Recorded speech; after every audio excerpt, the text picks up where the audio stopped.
ప్రియమైన సహోదరి సహోదరులకు ప్రభు పేరిట వందనాలు. మీకు మీ కుటుంబానికి యేసుక్రీస్తు యొద్ద నుండి దీవెనలు ఆశీర్వాదములు మెండుగా కలుగునుగాక. మన ఛానల్ని సబ్స్క్రైబ్ చేసుకోండి. ఈ వాగ్దానాలను అనేకులకు షేర్ చేసి అనేకులను ఆత్మీయంగా బలపరచండి.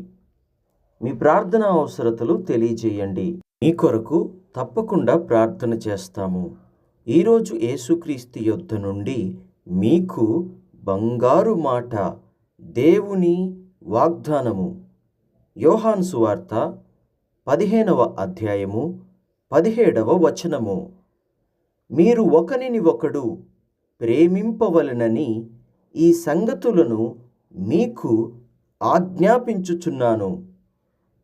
వింటున్న ప్రియ సహోదరి సహోదరులారా, మొట్టమొదటిగా మీ పట్ల, మనందరి పట్ల దేవుని చిత్తం ఏమై ఉన్నది అంటే, మనము ప్రేమ కలిగి ఉండాలి అనేది దేవుని చిత్తం. ఒకరిని ఒకరు ప్రేమించుకోవాలి, ఒకరిని ఒకరు గౌరవించుకోవాలి. ఇది ఏ ప్రేమ? ఇది మనుషుల ప్రేమ కాదు, ఇది లోకపు ప్రేమ కాదు, ఇది దేవుని ప్రేమ, పరిశుద్ధమైన ప్రేమ, పవిత్రమైన ప్రేమ, నీతి నిజాయితీ కలిగినటువంటి ప్రేమ. ఆ ప్రేమ కలిగి మనము జీవించాలన్నది దేవుని చిత్తము. మీరు ఒకడిని ఒకరు ప్రేమించుకోవాలి అని దేవుడు మాట్లాడుతున్నాడు కదా. సహోదరి సహోదరులారా, నీ అన్న మీద నీకు కోపం, నీ తమ్ముడి మీదనే నీకు కోపం, నీ కుమారుడి మీదనే నీకు కోపం, నీ తండ్రి మీదనే నీకు కోపం. అది దేవుడి చిత్తమా? అది దేవుడి చిత్తము కాదు. అదేమిటంటే అది నీ ఇష్టము. దేవుడి చిత్తం ఏమిటి అంటే, ఒకరిని ఒకరు ప్రేమించుకునేవారిగా ఉండాలి, ఒకరిని ఒకరు గౌరవించుకునేవారిగా ఉండాలి. నిజమే, ఒక్కొక్కసారి ఒక్కొక్కరి అభిప్రాయాలు ఒక్కొక్క రకంగా ఉంటాయి, ఒక్కొక్కరి ఆలోచనలు ఒక్కొక్క రకంగా ఉంటాయి, ఒక్కొక్కరి మాట తీరు వేరు, ఒక్కొక్కరి విధానం వేరు, ఒక్కొక్కరి ప్రవర్తన వేరు, ఒక్కొక్కరి నడవడిక వేరు. అయినప్పటికీ దేవుడు అంటున్నాడు, మీరు ఒకరిని ఒకరు ప్రేమించుకోవాలి అని. నిజమే కదా. ఒక ఇంట్లో ఒక తండ్రికి 4 కుమారులు ఉంటే, ఆ 4 కుమారులలో ఒక్కొక్కడి ప్రవర్తన ఒక్కొక్క రకంగా ఉంటుంది, ఒక్కొక్కడి ఆలోచన ఒక్కొక్క రకంగా ఉంటుంది.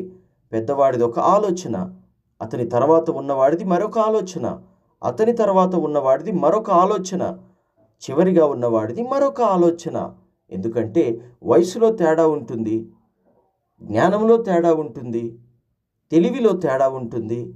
ఎవరి వయసుకు తగినట్టుగా వారి ఆలోచనలు ఉంటాయి, ఎవరి తెలివికి తగినట్టుగా వారి ఆలోచనలు ఉంటాయి, ఎవరికి అనుకూలమైనటువంటి విధానాలలో వారి ఆలోచనలు ఉంటాయి.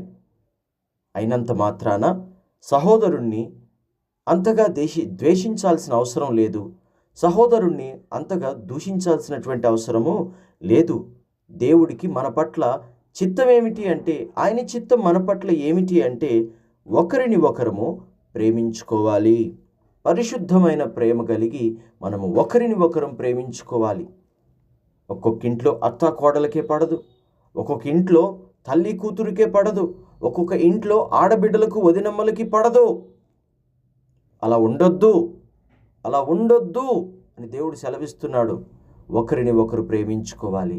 నీ వదినను నువ్వు గౌరవించాలి, నీ తమ్ముడి భార్యను నువ్వు గౌరవించాలి, నీ తోబుట్టుని నువ్వు గౌరవించాలి, నీ తోడి కోడల్ని నువ్వు గౌరవించాలి, ప్రేమించాలి.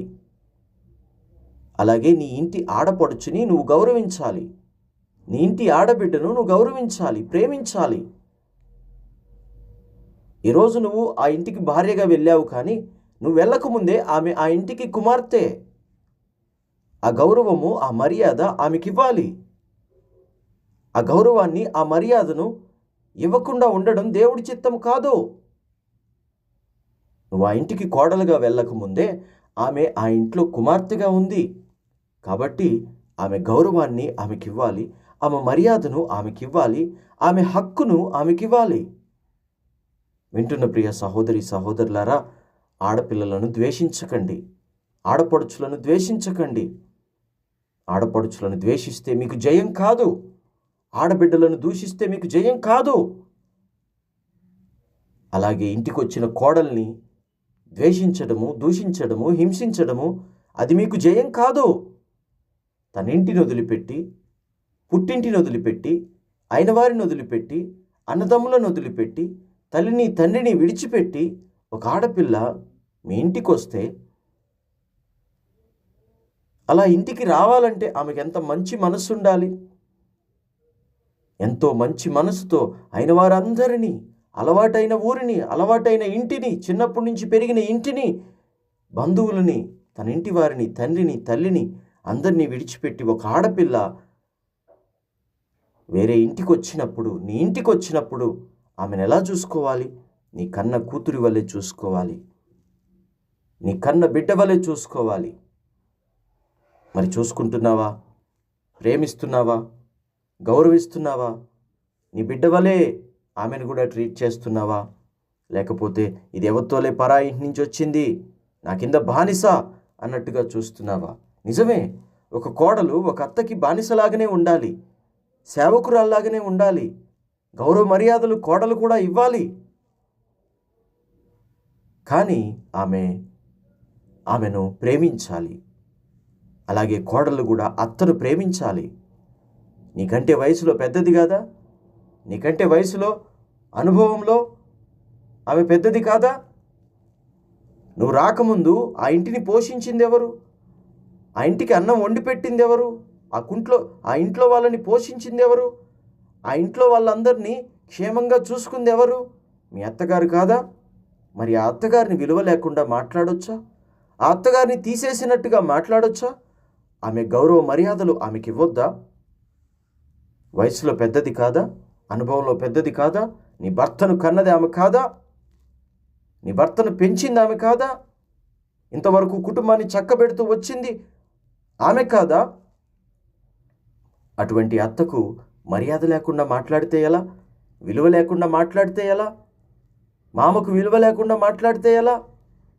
ఆ ఇంటికి ఎన్నో కష్టాలలో, నష్టాలలో, ఇరుకుల్లో, ఇబ్బందుల్లో తాను తిన్నాడో, తినలేదో, పస్తున్నాడో, ఏం చేశాడో, కానీ ఆ ఇంటిని, ఆయన కన్న బిడ్డలను ఏ లోటు లేకుండా పోషించుకుంటూ వచ్చాడు.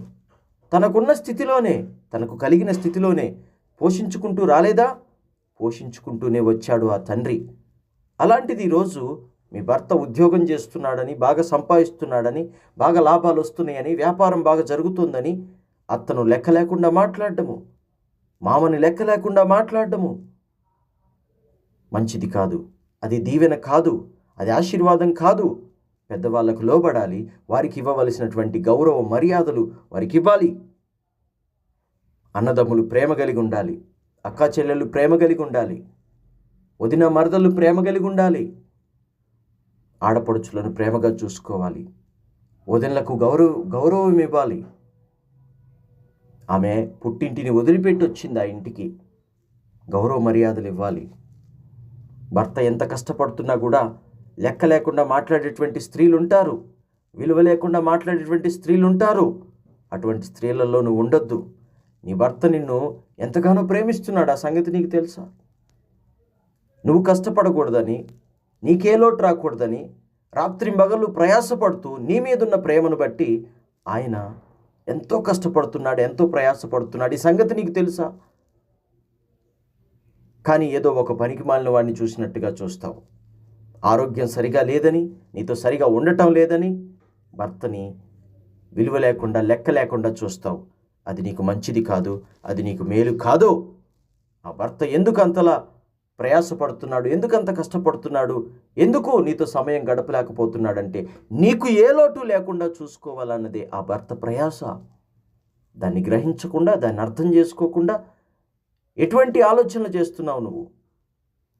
ఎటువంటి విధానంలో నడుస్తున్నావు నువ్వు? దేవుడు చూస్తున్నాడు, జాగ్రత్త. అలాగే భార్యను అర్థం చేసుకునే వాళ్ళు లేరు, ప్రేమించే వాళ్ళు లేరు. ఆ భార్య ఎంత కష్టపడుతుంది, ఎంత ప్రయాసపడుతుంది, ఆ ఇంటిని ఎంత పోషిస్తుంది. పెందలకడ లేచి, పెందలకడని ఇంటి పనులన్నీ చక్కబెట్టి, బిడ్డలకు భోజనం తయారు చేసి, నీకు భోజనం తయారు చేసి, మిమ్మల్ని అందరినీ సిద్ధపరిచి, మీకు సమయానికి బట్టలు, బూట్లు అన్నీ శుభ్రంగా ఏం కావాలో అవి అందించేసి ఆమె భోజనం చేసేసరికి ఒక్కొక్కసారి ఏ టైం అవుతుందో మీకు తెలుసా? 12 అవుతుంది, ఒక్కొక్క రోజు 1 గంట అవుతుంది, ఒక్కొక్క రోజు 2 అవుతుంది, ఒక్కొక్క రోజు 3 అవుతుంది. ఇంకా గుణవతి బుద్ధిగల స్త్రీ తన ఇంటి పనిలో పడిపోయి తన అన్నం తిన్నదో లేదో కూడా గుర్తు లేకుండా పనిచేస్తూ ఉంటుంది. ప్రియ సహోదరి సహోదరులారా, ఒక్కొక్కరు ఈ విధంగా ప్రయాసపడుతున్నారు, ఒక్కొక్కరు ఈ విధంగా కష్టపడుతూ ఉన్నారు, ఒక్కొక్కరు ఈ విధంగా ముందుకెళ్తూ ఉన్నారు. కాబట్టి అందరం కూడా ప్రేమ కలిగి ఉండాలి. దైవజనులను ప్రేమిస్తున్నారా? నీ ప్రార్థన అవసరం తెలియజేయగానే దేవుడి సన్నిధిలో మోకరించి నీ కొరకు దైవజనుడు ఎంత గోజాడుతాడో తెలుసా? ఎంతలా దేవుణ్ణి వేడుకుంటాడో తెలుసా? నువ్వెవరు? నీకు ఆయనకి ఏంటి సంబంధం? బంధువు కాదు, బ్లడ్ రిలేషన్ కాదు, ఏమీ లేకపోయినప్పటికీ నీ ప్రార్థన అవసరం తెలియజేయగానే దేవుని సన్నిధిలో మోకరించి, ప్రభువా అదుగో ఆమె ఇటువంటి పరిస్థితిలో ఉన్నదట, ఆయన ఇటువంటి పరిస్థితిలో ఉన్నారట, వారి కుటుంబం ఇలా అట, వారి కుటుంబం అలా ఉన్నదట, కష్టాల్లో ఉన్నారంట, ఇరుకుల్లో ఇబ్బందుల్లో ఉన్నారు ప్రభువా, వారిని విడిపించు ప్రభువా, వారిని బయటికి తీసుకురా ప్రభువా అని దైవ సేవకుని కుటుంబము మీ కొరకు ఎంత ప్రార్థన చేస్తారో తెలుసా? మరి దైవ సేవకుల్ని ప్రేమిస్తున్నారా? దైవ సేవకుల్ని గౌరవిస్తున్నారా? దైవ సేవకుల గురించి జోకులు వేసుకుంటున్నారా? దైవ సేవకుల గురించి లెక్క లేకుండా మాట్లాడుతున్నారా? అది మంచిది కాదు, అది ఆశీర్వాదం కాదు. దైవజనులను ప్రేమించాలి, దైవజనులను గౌరవించాలి. అది మీకు ఆశీర్వాదం, అది మీకు దీవెన. కాబట్టి వింటున్న నా ప్రియ సహోదరి సహోదరులారా, ప్రతి ఒక్కరితో ప్రేమ కలిగి ఉండాలి. ఎటువంటి ప్రేమ? దేవుని ప్రేమ కలిగి ఉండాలి, పరిశుద్ధమైన ప్రేమ కలిగి ఉండాలి. కాబట్టి ఈరోజు నుంచైనా ఒకరిని ఒకరు ప్రేమిస్తూ, ఒకరిని ఒకరు గౌరవిస్తూ నీ కుటుంబంలో క్రీస్తు ప్రేమను చూపించండి. మీ బంధువుల మధ్య క్రీస్తు ప్రేమను చూపించండి. మూర్ఖులుంటారు, నిన్ను ద్వేషించే వాళ్ళు ఉంటారు, అయినా కూడా క్రీస్తు ప్రేమను చూపించండి. ఎందుకంటే యేసుక్రీస్తు సిలువలో ఏం చేశాడు? ఆయనను కొట్టిన వారిని కూడా ప్రేమించాడు, దూషించిన వారిని ప్రేమించాడు, గాయపరిచిన వారిని ప్రేమించాడు. తండ్రి, వీరేం చేయుచున్నారో వీరికి తెలియదు, క్షమించు ప్రభువా, క్షమించు తండ్రి అని ప్రార్థన చేశాడు. మనం క్రీస్తుని వెంబడించవలసిన వారము కాబట్టి, మన మాదిరి క్రీస్తే కాబట్టి మనము కూడా క్రీస్తు వలె వారిని క్షమిద్దాం, క్రీస్తు వలె వారిని ప్రేమిద్దాం. ప్రార్థన. తండ్రి, నీకు వందనాలు, స్తుతులు, స్తోత్రాలు నాయన. నా తోటి సహోదరుణ్ణే, నా తోబుట్టునే నేను ప్రేమించలేకపోతే ఎలా? నా అయిన వారినే నేను ప్రేమించలేకపోతే ఎలా? నిజమే ప్రభువా, జీవితంలో కొన్ని తప్పులు చేసి ఉండొచ్చు, పొరపాట్లు చేసి ఉండొచ్చు, నిందించి ఉండొచ్చు, దూషించి ఉండొచ్చు, అపార్థం చేసుకొని ఉండొచ్చు. అయినప్పటికీ కూడా ప్రభువా, నువ్వు ప్రేమించమంటున్నావు. ఎందుకంటే నిన్ను దూషించిన వారిని నువ్వు ప్రేమించావు, నిన్ను గాయపరిచిన వారిని నువ్వు ప్రేమించావు, నిన్ను బాధ పెట్టిన వారిని నువ్వు ప్రేమించావు. అలాగే మేము కూడా ప్రేమించాలి. మేము ప్రేమ కలిగి ఉండడం నీ చిత్తము. కాబట్టి నాయన, ఆ విధముగా ప్రేమ కలిగి ఉండుటకు మాకు మంచి మనసు దయచేయి. అందరినీ ప్రేమించేటువంటి మంచి మనసు దయచేయి. పరిశుద్ధమైన ప్రేమ కలిగి మేము జీవించేటువంటి మంచి మనసు మాకు దయచేసి నాయన, ఈ వాక్యం వింటున్న ప్రతి బిడ్డని కూడా మీరు ఆశీర్వదించి దీవించండి. ప్రతిదినము తప్పక ఈ వాక్యం వింటూ బలపడుతూ సాక్ష్యాలు చెప్తున్న వారి కుటుంబాలను ఆశీర్వదించండి. అలాగే ఈ దీనదాసుడు చేస్తున్న పరిచర్యను బలపరచాలని ఆశ కలిగి ఉన్న వారికి నాయన నీ కృప చూపి సహాయం చెయ్యమని యేసుక్రీస్తు శ్రేష్టమైన నామములో ప్రార్థిస్తూ ఉన్నాము తండ్రి. ఆమేన్. తండ్రి, కుమార, పరిశుద్ధాత్మ త్రియేక దేవుని ప్రేమ దీవెన ఈ రోజంతా మీకు, మీ కుటుంబానికి తోడై ఉండి చక్కగా నడిపించునుగాక. ఆమేన్.